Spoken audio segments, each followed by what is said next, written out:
Hi everybody, welcome to Aimee Nolte Music. I know that in the majority of my videos I'm always telling you need to know your major scales because it's going to help you in so many ways. Today I'd like to tell you exactly how to practice your major scales. When I was a kid I took classical piano lessons. I took them for about 10 years, and at the beginning of every one of my lessons I had to play my major scales. Now when I was 5 it started out that I would only play C major until I had it down, and then I added the next scale. So by the time I was 15, I knew all of my major scales and I could just play them. And my teacher would put on a metronome and say, play your scales. And I would play through my major scales, and it was just kind of the way that I warmed up my fingers and made sure my technique was right, everything like that, before I even started a lesson.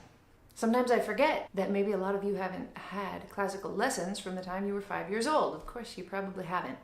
Some of you have, but for the ones of you who have not, I'm going to show you how my teacher had me practice my major scales. And I know that there are other ways to do it, but this is how I learned, and it's how I teach my students as well. And once again, knowing your major scales is an integral part of becoming a well-rounded musician. Whether you're going to play pop music or rock music or R&B music or jazz, you need to know your major scales. It's going to help you in ways you can't even imagine. The way I was taught to play major scales, to practice major scales, is to start in contrary motion for the first 5 scales. Contrary motion means moving away from each other, moving back toward each other. Hands going apart, hands coming together. For the rest of the scales, the last 7 of them will move in parallel motion. But for the first 5, contrary motion works really nicely, especially for beginners, because as you go over the fingering, and I need to mention, there's a worksheet that goes along with this video. It has every scale spelled out with the correct fingerings for both hands. So if you'd like to get that worksheet, make sure and click on the card in the corner. Fingering for the right hand, 1, 2, 3, 1. So you're going to reach under with your 1. That's super important. You never want to do some kind of weird, reaching. And you also, by reaching under with 1, you leave room for your hand to finish the rest of the scale before you reach under with 1 to do the exact same thing again. So playing scales is kind of like an exercise in learning how to leave room for your hand as it ascends and how to make room as it descends. So we're going 1, 2, 3, 1, 2, 3, 4, 1, 2, 3, 1, 2, 3, 4, 5. We end on 5. All of my scales will take you through 2 octaves, and then we come down. 5, 4, 3, 2, 1, 3, 2, 1, 4, 3, 2, 1, 3, 2, 1. If you don't know already, this is 1, this is 2, 3, 4, and 5. The same thing on your left hand, 1, 2, 3, 4, and 5. But since our hands aren't like this, they're mirror images of each other. This contrary motion works really nicely because you can play the exact same fingering. 1, 2, 3, reach under with both ones. 1, 2, 3, 4, 1, 2, 3, 1, 2, 3, 4, 5. And then you come back just the exact same way. So every time my pinky hits in my right hand, my pinky's hitting in my left hand. 4th finger same, 3rd finger same. Everything's the same with the first 5 scales.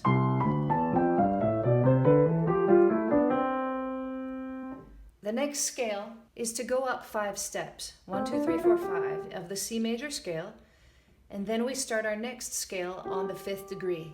So we're going to play every scale going around the circle of fifths, C, G, D, A, E, and so on. So now both thumbs on G, and we do the same thing, and we have the same fingering. But the cool thing about going around the circle of fifths clockwise is that with every change of key, you add a sharp. So, no sharps, no flats in the key of C, but in the key of G, there's going to be 1, and it's an F. So right off the bat, your F gets sharped. 1, 2, 3, 1, 2, 3, 4, 1, 2, 3, 1, 2, 3, 4, 5. Like that. Now we go up 5, 1, 2, 3, 4, 5 from the key of G, and it's a D. Always try to keep toward the middle of the piano as much as you can, and we put both thumbs on D and we play our D major scale. Now, we've got another sharp that happens here. I told you, right? Key of G had 1 sharp, the key of D is going to have 2 sharps. You can also go around the circle of fifths to figure out which sharp is going to come next. So the first one was F. If you know your F sharp major scale, which we haven't quite gotten to yet, but a fifth away is going to be the next sharp that happens. So in the key of G, there was one sharp, it was F. There it was, right? In the key of D, there's going to be two sharps. One of them will be F because we've already done it. That one's going to carry over for quite a while. But the new one is going to be 5 notes away from F, C sharp. So it sounds like this. So both sharps are there. Okay? Both thumbs on D, same exact fingering. 1, 2, 3, 1, 2, 3, 4, 5, and back. 5 away is an A, and we add our third sharp, which is a G sharp.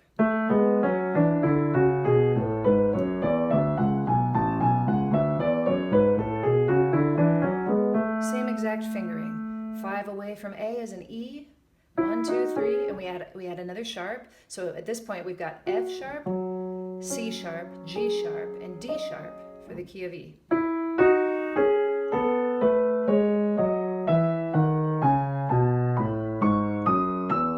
Same fingering. 5, 4, 3, 2, 1, 3, 2, 1, 4, 3, 2, 1, 3, 2, 1. Now if you don't know this about YouTube, and I'm going too quickly for you, you can go to the settings and set the videos to play at half speed if you'd like. That way it'll be really slowed down nicely and I'll sound like this.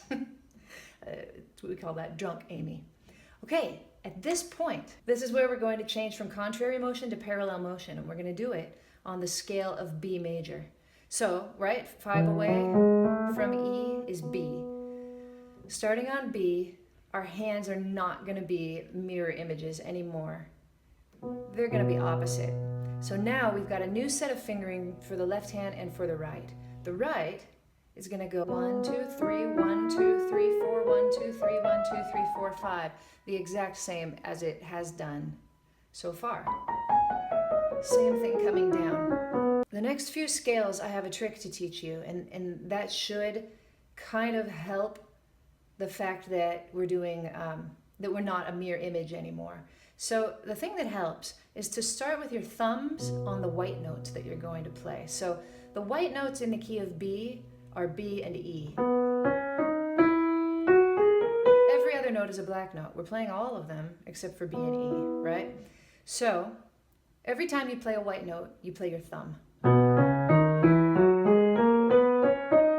At the end, you can play your pinky because it just comes naturally, right?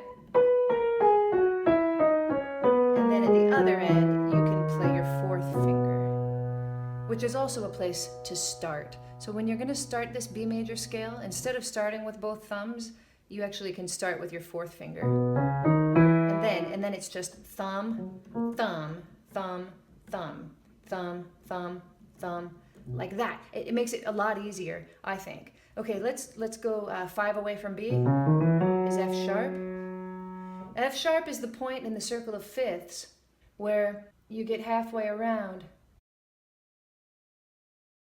And so we've got F sharp is 1, G sharp is 2, A sharp is 3, B, and then C sharp is 4, D sharp is 5, and E sharp is 6. So we've got 6 sharps here.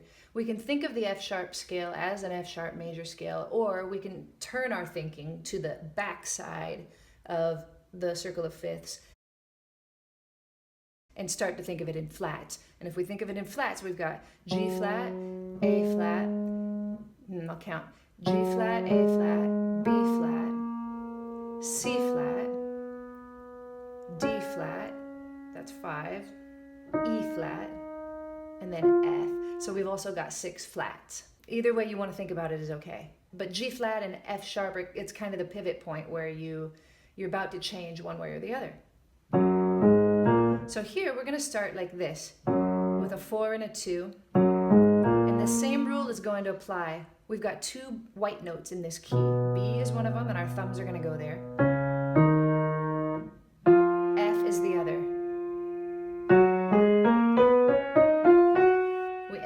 index fingers. Thumbs, thumbs,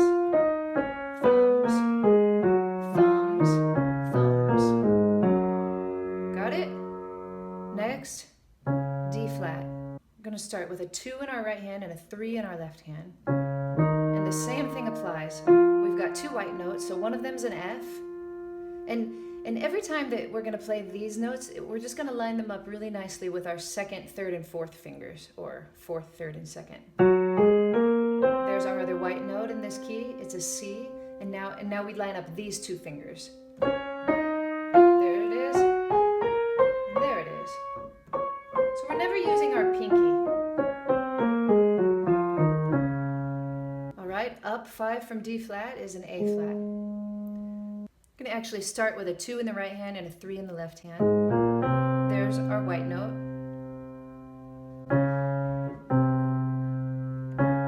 Another 2 and 3. Here's our note. Here's another white note, but there's 3 of them in this key.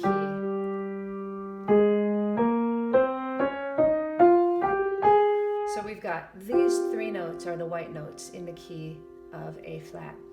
At this point, we've got 4 flats. 1, 2, 3, 4. So here again is our fingering. Right hand. 2, 3, 1, 2, 3, 1, 2, 3, 4, 1, 2, 3, 1, 2, 3.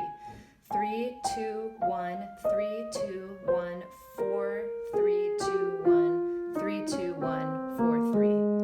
Left hand. 3, 2, 1, 3, 2, 1, 4, 3, 2, 1, 3, 2, 1, 4, 3. 3, 1, 2. 3, 4, 1, 2, 3, 1, 2, 3, 4, 1, 2, 3. We go up 5 notes and we're in the key of E flat.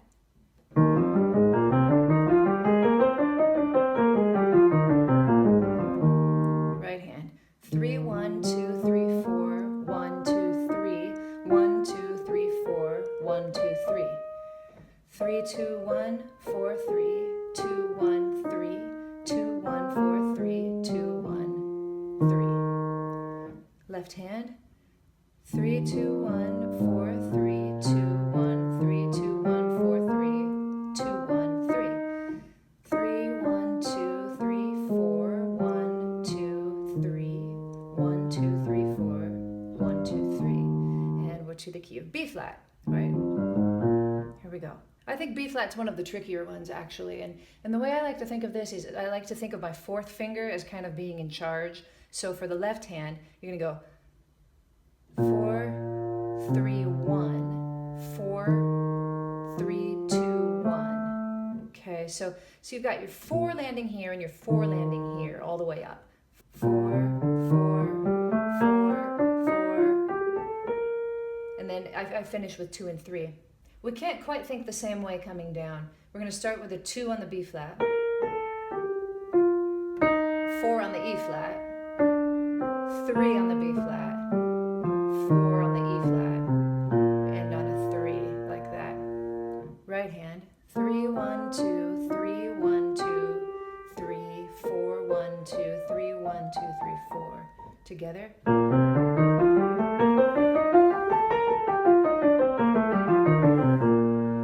Scale is F. Now F is another one where we can think about our thumbs on certain notes. So we start like this. Thumbs are on C, thumbs are on F. Thumbs on C, thumbs on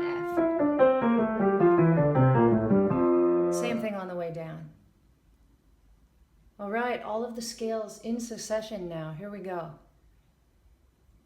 One thing you can do to make it kind of nice in your scale practice is start piano and end out here forte, and then back here piano again, so that you have a nice crescendo and decrescendo.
One important thing is to make sure that when you're sitting at the piano that your hand and your arm form a right angle. That you don't have an upward tilt to your arm at all or a downward tilt, but it's just nice and level. So nice right angle. Want to keep your back straight. Want to keep your shoulders down, your chest out.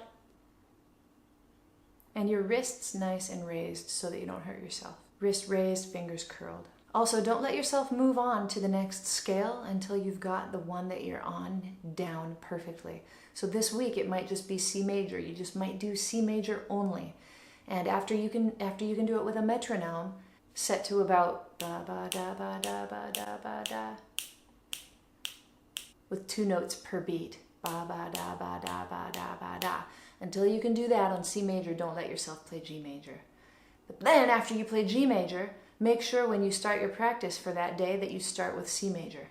Every day that you add a new scale, you don't quit on the ones you already know. So at the end, when you know all 12 scales, you're not just going to play the 12th scale. You're not just going to play F major. You're going to play all 12 of them. So you're just constantly building all the time. Don't forget, if you'd like the worksheet, please click on the card above my head and you can get one at my website. Thank you so much for watching, and I'll see you next time on Aimee Nolte Music.